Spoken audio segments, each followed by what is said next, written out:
சட்டமன்றத்தில் வெளிநடப்பு செய்ய வேண்டும் என்றே அதிமுகவினர் வாக்குவாதத்தில் ஈடுபடுவதாக சபாநாயகர் அப்பாவு தெரிவித்துள்ளார். ஒரு ரூலிங் கொடுக்கும்போது சொன்னேன், ஒரு கவனஈர்ப்பு தீர்மானம், ஒத்திவைப்பு தீர்மானம் எப்படி எடுக்கணும், எப்படி கொடுக்க வேண்டும் என்று சொன்னேன்.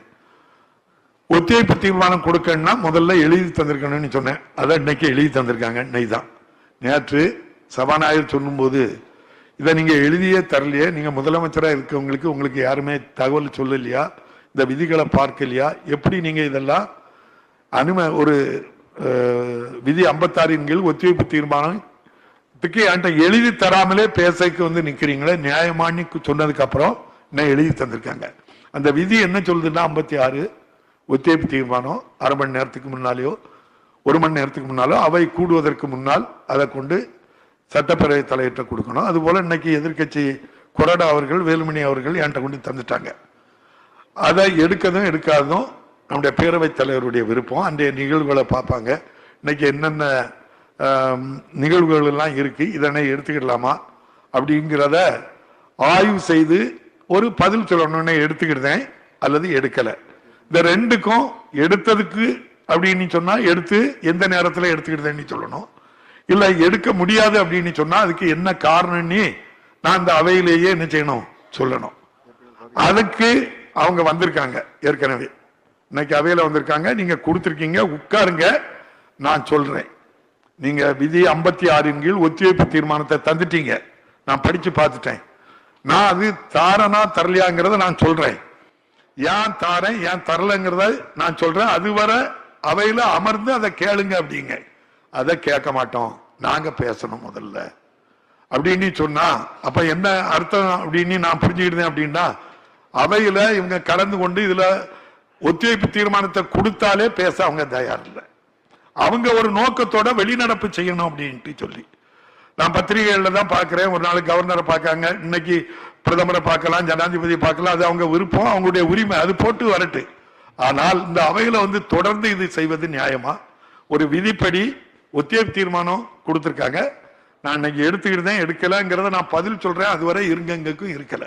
அப்ப ஒத்திவைப்பு தீர்மானத்தை தந்துட்டு அதை நான் இப்ப எடுத்தாலுமே பேசக்கு அவங்க தயார் இல்லை.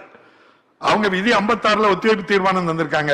விதி 65(4) தெளிவா சொல்லுது, ஒரு பொருள் குறித்து ஒத்திவைப்பு தீர்மானமோ கவனஈர்ப்பு தீர்மானமோ இந்த அவையில கொண்டு வந்து உறுப்பினர்கள் அதை விவாதித்து மாண்புமிகு முதலமைச்சரோ அல்லது மற்ற அமைச்சர்கள் யாராவது பதில் சொல்லிய பிறகு அந்த கூட்டத்தொடர் முழுவதும் அந்த பொருள் குறித்து எடுப்பதற்கு விதியில இடமே கிடையாது, எடுக்கவே கிடையாது. அதான சபை மரபு, இதான சபை விதிகள்.